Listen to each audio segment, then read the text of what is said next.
Assalamualaikum warahmatullahi wabarakatuh. Perkenalkan, kami dari kelompok 7 akan menjelaskan mengenai perencanaan dan pengembangan tes yang akan dijelaskan oleh saya, Dina Mercy, dan juga Mbak Mimin Yusnia. Langsung saja ke pembahasan pertama, yaitu pengertian dan tahapan perencanaan tes. Perencanaan berasal dari kata rencana yang artinya pengambilan keputusan mengenai apa yang harus dilakukan untuk mencapai tujuan. Proses suatu perencanaan itu dimulai dari penetapan tujuan yang hendak dicapai melalui analisis kebutuhan, serta dokumen yang lengkap, kemudian menetapkan langkah-langkah yang harus dilakukan untuk mencapai kebutuhan tersebut. Lalu, sedangkan tes adalah alat yang berisi serangkaian tugas yang harus dikerjakan atau soal-soal yang harus dijawab oleh peserta didik atau peserta tes untuk mengukur suatu aspek perilaku tertentu. Setelah kita mengetahui pengertian dari perencanaan tes, selanjutnya itu tahapan atau langkah-langkah dalam perencanaan tes. Itu yang pertama, merumuskan atau menentukan tujuan dari tes. Perumusan atau penentuan tujuan tes itu harus dilakukan dengan memperhatikan untuk apa tes tersebut direncanakan. Lalu yang kedua, mengidentifikasi hasil-hasil pembelajaran yang akan diukur dengan tes tersebut. Lalu yang ketiga itu menandai atau menentukan hasil-hasil belajar yang spesifik. Yang keempat, merinci bahan-bahan pelajaran yang akan diukur dengan tes tersebut. Lalu yang kelima itu menyiapkan tabel spesifikasi. Yang keenam itu menggunakan tabel spesifikasi tersebut sebagai dasar penyusunan tes. Lalu pembahasan yang kedua itu pengertian dan tahapan pengembangan tes. Pengertian pengembangan adalah suatu sistem pembelajaran yang bertujuan untuk membantu proses belajar peserta didik yang berisi serangkaian peristiwa yang dirancang untuk mempengaruhi dan mendukung terjadinya proses belajar yang bersifat internal atau segala upaya untuk menciptakan kondisi pembelajaran yang diinginkan.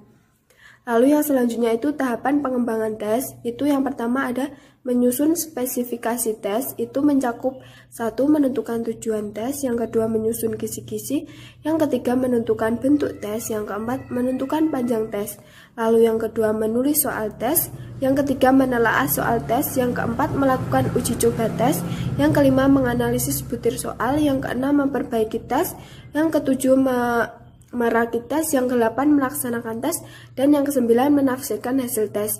Mungkin itu yang dapat saya sampaikan mengenai pengertian perencanaan dan juga pengembangan tes.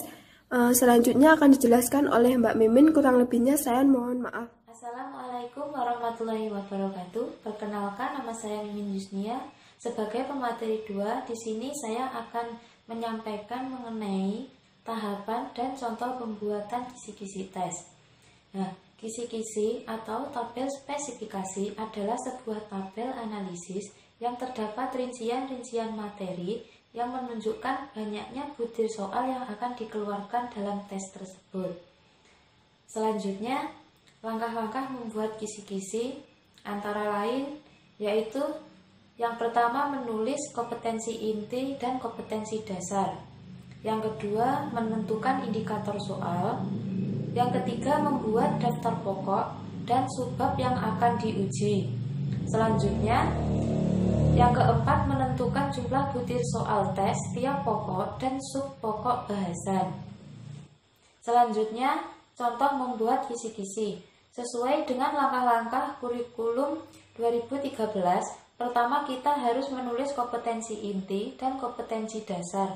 Kompetensi inti itu meliputi KI 1, KI 2, KI 3, dan KI 4. Nah, di sini kami menggunakan KI 3 dan KI 4. KI 3 itu memahami pengetahuan faktual, konseptual, dan prosedural berdasarkan rasa ingin tahunya tentang ilmu pengetahuan, teknologi, seni, budaya terkait fenomena dan kejadian tampak mata.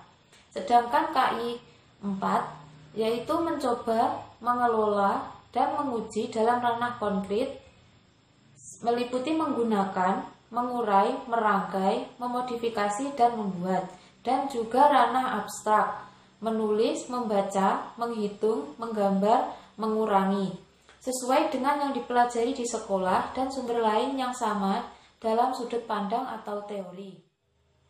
Nah, kisi-kisi tes untuk mata pelajaran IPS sesuai dengan jurusan kita. Untuk kelas 9 semester 1 atau semester ganjil. Nah, sesuai dengan kompetensi inti tadi, di sini terdapat kompetensi dasar yang pertama, yaitu memahami interaksi sosial dalam ruang dan pengaruhnya terhadap kehidupan sosial, ekonomi, dan budaya dalam nilai dan norma serta kelembagaan sosial budaya. Nah, selanjutnya materi pokoknya itu tentang lembaga sosial. Kemudian ditentukan indikator soal.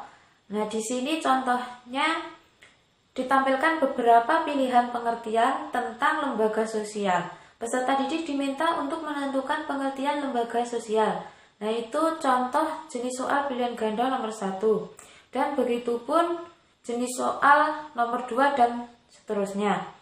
Kemudian kompetensi dasar kedua yaitu sesuai dengan KI 4, yaitu memaparkan aspek keruangan dan konektivitas antar ruang dan waktu dalam mewujudkan kesatuan wilayah Nusantara yang mencakup perubahan dan keberlanjutan kehidupan manusia, sosial, ekonomi, budaya, pendidikan, dan politik. Nah, untuk materi pokoknya itu tentang negara maju dan berkembang.